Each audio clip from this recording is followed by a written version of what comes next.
গল্পের শুরুতেই আমাদের নিয়ে যাওয়া হয় এক বিধ্বস্ত পৃথিবীতে। প্রলয়ঙ্কারী গ্রহাণু আছড়ে পড়ার পর কেটে গেছে দীর্ঘ 5টি বছর। সেই এক আঘাতেই মানব সভ্যতার প্রায় 75% ধুলোয় মিশে গেছে। তবে ধ্বংসলীলা যেন এখনো থামেনি। মহাকাশ থেকে আসা সেই গ্রহাণুর বিষাক্ত কণাগুলো এখনো বায়ুমণ্ডলে ভাসছে, যার ফলে বাতাস হয়ে উঠেছে বিষাক্ত আর তেজস্ক্রিয়তা ছড়িয়ে পড়েছে চারদিকে। প্রকৃতি এখন এতটাই রুদ্রমূর্তি ধারণ করেছে যে ভয়াবহ ভূমিকম্প আর দানবীয় ঘূর্ণিঝড় এখন পৃথিবীর নিত্যদিনের সঙ্গে। এরই মধ্যে আমরা দেখতে পাই টিকে থাকা মুষ্টিমেয় মানুষগুলো এখন মাটির গভীর বাংকারে বন্দী হয়ে কোনো মতে দিন কাটাচ্ছে। কাহিনীর এই পর্যায়ে আমাদের পরিচয় করিয়ে দেওয়া হয় জনের সঙ্গে। গ্রিনল্যান্ডের বরফ শীতল এক বাংকারে সে তার পরিবার নিয়ে টিকে থাকার লড়াই করছে। জন পেশায় একজন ইঞ্জিনিয়ার হলেও তাকে একজন স্কাউট হিসেবেও কাজ করতে হয়, তাই বিশেষ সুরক্ষা স্যুট পরে মাঝে মধ্যেই তাকে বাংকারের বাইরে বেরোতে হয় পৃথিবীর বর্তমান পরিস্থিতি পর্যবেক্ষণ করতে। ঠিক এমনই এক টহলের সময় জন লক্ষ্য করে পায়ের তলার মাটিতে বিশাল এক ফাটল দেখা দিয়েছে। সে আতঙ্কিত হয়ে উপলব্ধি করে যে এই ফাটলগুলো সময়ের সাথে সাথে আরো বড় ও বিপজ্জনক হয়ে উঠছে। এরপর দেখা যায় যে জন সমুদ্রের ধারের দিকে এগিয়ে যায়। সেখানে সে বালুর ওপর পড়ে থাকা কিছু লাইফ বোট আর একটি বিধ্বস্ত জাহাজ দেখতে পায়। জন প্রতিটি লাইফ বোটে হন্যে হয়ে দরকারি কিছু খোঁজার চেষ্টা করলেও শেষ পর্যন্ত নিরাশ হতে হয় তাকে। তবে জন হাল না ছেড়ে ধ্বংসস্তূপে পরিণত হওয়া সেই জাহাজের ভেতরে প্রবেশ করে। সেখানে সে টিকে থাকার মতো বেশ কিছু জরুরি সরঞ্জাম খুঁজে পায়। কিন্তু জাহাজের অন্ধকার গলিপথে আরো গভীরে যেতেই তার রক্ত হিম হয়ে আসে। সেখানে পড়ে আছে সারি সারি মানুষের নিথর দেহ। তল্লাশি চালানোর এক পর্যায়ে জনের হাতে একটি পুরনো নোটবুক আসে, যার ভেতরে সযত্নে রাখা ছিল একটি সুন্দর শুকনো ফুল। জন সেই নোটবুকটিও নিজের কাছে রেখে দেয়। কিন্তু ঠিক সেই মুহূর্তেই বাংকার থেকে রেডিওতে এক জরুরি সতর্কবার্তা ভেসে আসে। একটি ভয়াবহ ঘূর্ণিঝড় প্রচন্ড গতিতে তার দিকেই ধেয়ে আসছে। বিপদ বুঝে জন প্রাণপণে বাংকারের দিকে দৌড়াতে শুরু করে। ঘূর্ণিঝড়টি অবিশ্বাস্য গতিতে তার পিছু নিচ্ছিল। অবশেষে জন ঠিক সময় বাংকারের গেট টপকে ভেতরে ঢুকতে সক্ষম হয় এবং ঝড় আছড়ে পড়ার কয়েক সেকেন্ড আগেই দরজাটি আটকে দেয়। জমের দুয়ার থেকে ফিরে এসে জন স্তম্ভিত হয়ে বসে পড়ে। সে ভাবতে থাকে আর কয়েক মুহূর্ত দেরি হলেই আজ তাকে প্রাণ হারাতে হতো। মানসিকভাবে বিপর্যস্ত জন এরপর তার থেরাপিস্টের শরণাপন্ন হয়। সে তাকে পৃথিবীর এই অদ্ভুত ও করুণ অবস্থার কথা জানায়। তবে থেরাপিস্ট তাকে বোঝান যে বর্তমানে সবার অবস্থাই এক, মানুষ কেবল বাইরে থেকে স্বাভাবিক থাকার অভিনয় করছে। তিনি জনকে পরামর্শ দেন অযথা দুশ্চিন্তা না করে পরিবারের সাথে হাসি খুশি ভাবে সময় কাটাতে। অন্যদিকে আমরা দেখতে পাই যে জনের স্ত্রী অ্যালিসন অন্য একটি বাংকারের নেতাদের সাথে এক জরুরি সভায় অংশ নিচ্ছে। সেখানে সবার কপালে চিন্তার ভাঁজ, কারণ তাদের জমানো খাবার ও পানীয় ধীরে ধীরে ফুরিয়ে আসছে। সভার মাঝেই অ্যালিসন খবর পায় যে জন সুস্থভাবে বাংকারে ফিরে এসছে। ঠিক তখনই ডক্টর আমিনা বিজ্ঞানীদের কাছ থেকে পাওয়া কিছু চাঞ্চল্যকর তথ্য উপস্থাপন করেন। গ্রহাণুর আঘাতে পৃথিবীতে যেসব বিশাল গর্ত বা ক্রেটার তৈরি হয়েছে, সেগুলো এখন মানুষের জন্য নতুন আশা হতে পারে। আমিনা জানান যে এই গর্তগুলোর গভীরতা এবং আয়তন মানুষকে শক্তিশালী ঘূর্ণিঝড় থেকে রক্ষা করতে পারবে এবং সেখানকার বাতাসও তুলনামূলক কম বিষাক্ত। অর্থাৎ বসবাসের জন্য ওই জায়গাগুলোই হতে পারে পৃথিবীর সেরা আশ্রয়। তবে তিনি সবাইকে মনে করিয়ে দেন যে সেই গর্তগুলো ফ্রান্সে অবস্থিত এবং বর্তমানে পুরো ইউরোপ জুড়ে টিকে থাকার এক হিংস্র যুদ্ধ চলছে। আলোচনার মাঝেই হঠাৎ এক প্রচন্ড ভূমিকম্পে গোটা বাংকার যেন মাটির সাথে মিশে যেতে চায়। কিন্তু আশ্চর্যের বিষয় হলো উপস্থিত কেউ তাতে আতঙ্কিত হয়নি। তারা শান্তভাবে কম্পন থামার অপেক্ষা করতে থাকে, যেন এমন ভয়াবহ পরিস্থিতি তাদের কাছে এখন ডাল ভাত। সে সবাইকে মনে করিয়ে দেয় যে বাংকারের বাইরে এখনো অনেক মানুষ অসহায় অবস্থায় মৃত্যুর প্রহর গুনছে এবং তাদের সাহায্য করা তাদের নৈতিক দায়িত্ব। কিন্তু ঠিক তখনই অ্যাডাম এই প্রস্তাবের তীব্র বিরোধিতা করে। তার যুক্তি ছিল বাংকারে নতুন কাউকে আশ্রয় দেওয়ার মতো পর্যাপ্ত রসদ নেই। তার ওপর তারা বাইরে থেকে অজানা কোনো মরণ ব্যাধি বয়ে আনতে পারে। তবে অ্যালিসন দমে যাওয়ার পাত্র ছিল না। সে ভোটাভুটির প্রস্তাব দেয়। শেষ পর্যন্ত দেখা যায় বেশিরভাগ মানুষ অ্যালিসনের পক্ষ নেয় এবং সিদ্ধান্ত হয় যে কাল ভোরেই একটি বরফে চলার উপযোগী গাড়ি উদ্ধার কাজে পাঠানো হবে। অন্যদিকে গল্পের এক ভিন্ন প্রেক্ষাপটে আমরা দেখতে পাই জন যখন বাংকারের পুরনো পাইপ মেরামতে ব্যস্ত, তখন অ্যালিসন তার ছেলে নাথানকে বাংকারের নিরাপদ সীমানার বাইরে দেখে ভীষণ রেগে যায়। ছেলের সুরক্ষার কথা ভেবে সে তাকে কড়া শাসনের ভেতরে নিয়ে আসে। এরপর এক আবেগঘন দৃশ্যে দেখা যায় নাথান তার ঘরে ফিরে বিছানার চাদরে ছোট ছোট ফুটো করে নিচ থেকে টর্চ ধরছে। এতে বাংকারের সিলিংয়ে কৃত্রিম তারার মেলা বসে যায়, যা দেখে সে মাটির নিচে থেকেও খোলা আকাশের স্বাদ নেওয়ার চেষ্টা করছিল। পরদিন সকালে জন লক্ষ্য করে বাংকারের মজবুত দেওয়ালে নতুন করে কিছু আতঙ্কজনক ফাটল দেখা দিয়েছে। এরই মধ্যে কাহিনীর মোড় ঘুরে যখন উদ্ধারকারী গাড়িটি বাইরে থেকে কিছু মানুষকে নিয়ে ফিরে আসে। তারা পুনরায় বাইরে যাওয়ার অনুমতি চাইলেও বাংকারের প্রধান নারী কর্মকর্তা সাফ না করে দেন। তার সাফ কথা, অতিরিক্ত মানুষের জন্য জায়গা বা খাবার কোনোটিই তাদের নেই।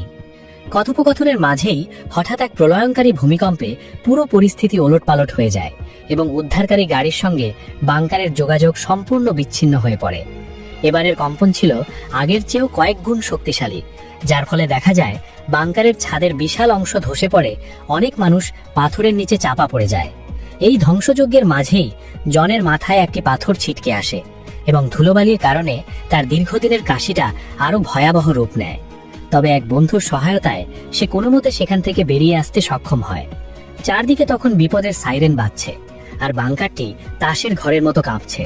ঠিক তখনই জন পাগলের মতো অফিসের দিকে দৌড়ায় অ্যালিসনকে বাঁচাতে। সেখানে সে অ্যালিসনকে গুরুতর আহত অবস্থায় খুঁজে পায়।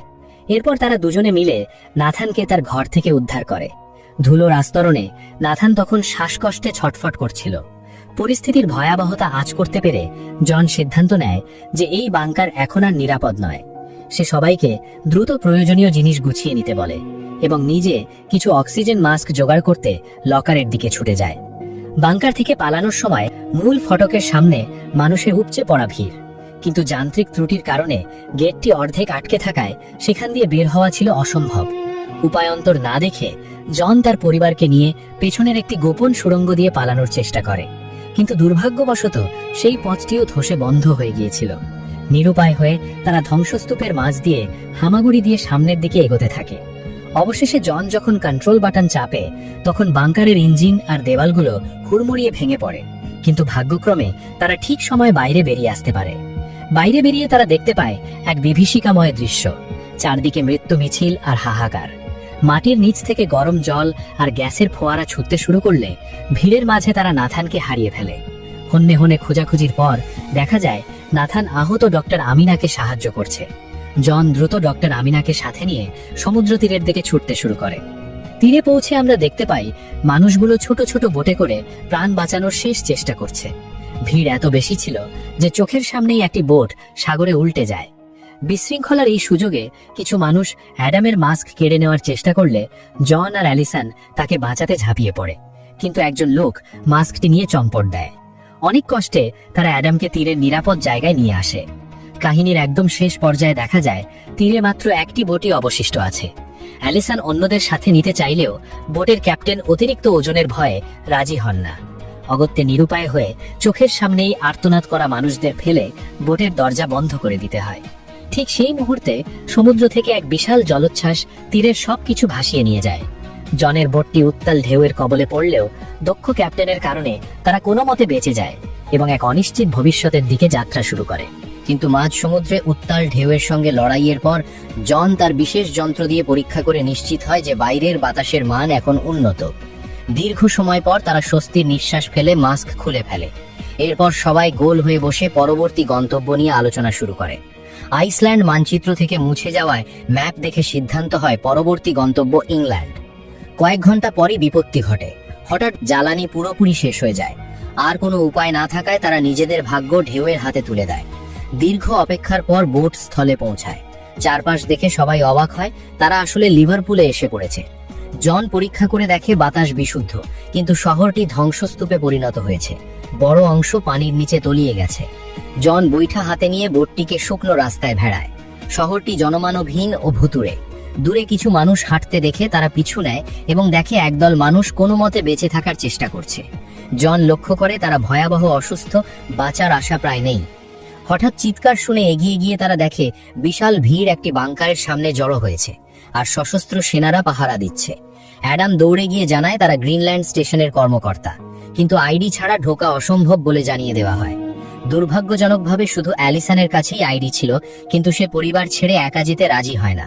অ্যাডাম তর্কে জড়ালে ভিড় হিংস্র হয়ে ওঠে। হঠাৎ এক সেনা অ্যাডামকে গুলি করে।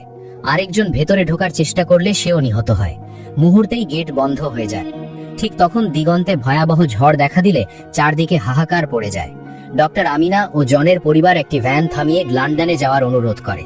ড্রাইভার টাকা চায়। বাধ্য হয়ে জন নিজের গাড়ি দেওয়ার প্রতিশ্রুতি দিলে সে রাজি হয়। ঝড় পেরোলেও অ্যাডামের মৃত্যুতে আমিনা ভেঙে পড়ে। ড্রাইভার জানায়, পৃথিবী এখন এত নিষ্ঠুর যে এক মুঠো খাবারের জন্য মানুষ মানুষকে খুন করছে।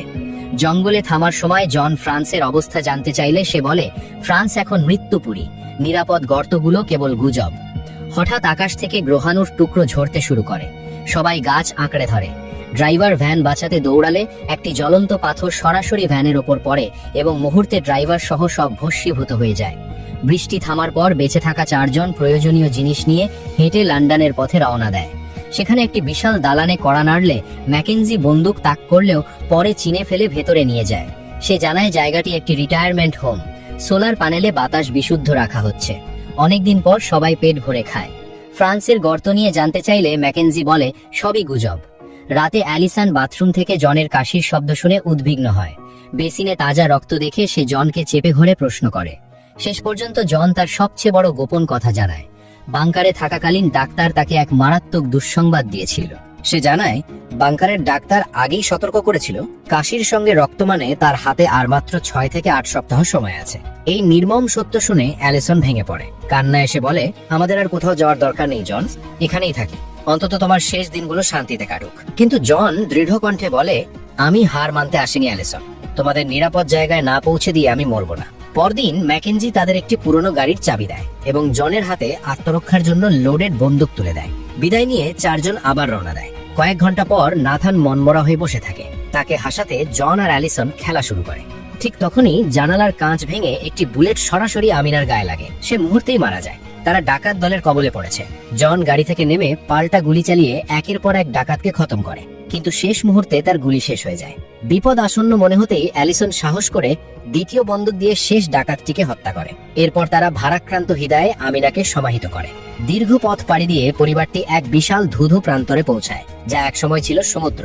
সামনে দেখা যায় ভয়ঙ্কর এক ভূফাটল। পার হওয়ার একমাত্র পথ দড়ির ঝুলন্ত ব্রিজ। নাথান ভয় পেলেও জন আগে এগিয়ে যায়। মাঝপথে জনের তীব্র কাশি শুরু হয়, প্রায় পড়ে যাচ্ছিল। ঠিক তখনই ঝড় উঠে ব্রিজ দুলতে থাকে। তারা প্রাণপণে দড়ি আঁকড়ে ধরে থাকে।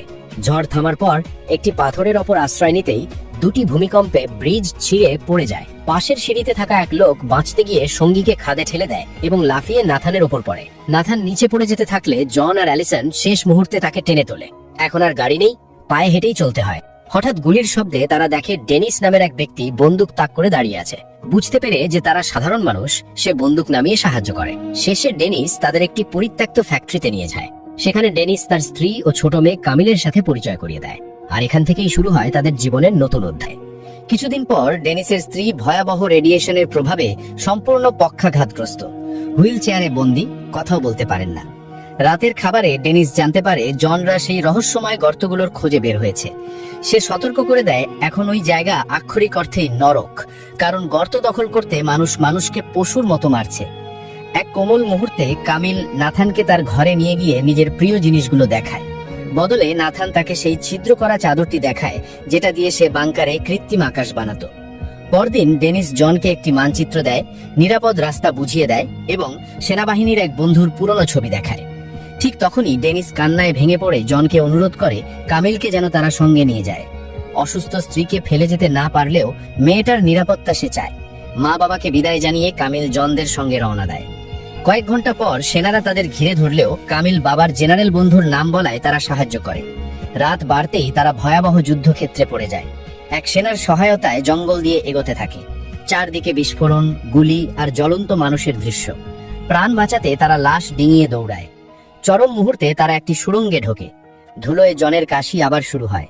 মইয়ের কাছে পৌঁছালে সেই সেনা তাদের পথ দেখিয়ে বিদায় নেয়। ভোরে তারা মিলিটারি ক্যাম্পে পৌঁছে যায়। জন বুঝতে পারে গন্তব্য খুব কাছেই। কিন্তু বড় ধাক্কা আসে, ডেনিসের সেই জেনারেল বন্ধু যুদ্ধে মারা গেছে। সেনারা সাহায্য করতে অস্বীকার করে। তখন জন কাঁদতে কাঁদতে বলে, আমার হাতে আর কয়েকটা দিন আছে ভাই, শুধু পরিবারটাকে নিরাপদে রাখতে চাই। তার কথা শুনে এক সেনার দয়া হয়, সে তাদের বাসে তুলে দেয়। বাস চললেও মাঝপথে বিস্ফোরণে রাস্তা বন্ধ হয়। একদল লুটেরা বাস ঘিরে সেনা ও ড্রাইভারকে গুলি করে মেরে ফেলে, সবাইকে নামিয়ে দেয়। জন বাসের ভেতরে লুকিয়ে পাল্টা হামলার পরিকল্পনা করে। বাইরে এক ডাকাত আহত হতেই ভেতর থেকে দুটি গুলির শব্দ ভেসে আসে। কিছুক্ষণ পর জন রক্তাক্ত অবস্থায় বন্দুক হাতে বাস থেকে বের হয়। লুটেরারা মারা গেলেও জনও নিজে গুলিবিদ্ধ হয়। তবুও অ্যালিসন বাস চালিয়ে পাহাড়ের চূড়ায় পৌঁছায়। শেষ শক্তিটুকু দিয়ে জন শুধু পরিবারকে গন্তব্য দেখাতে চায়। অবশেষে গুজব সত্যি হয়।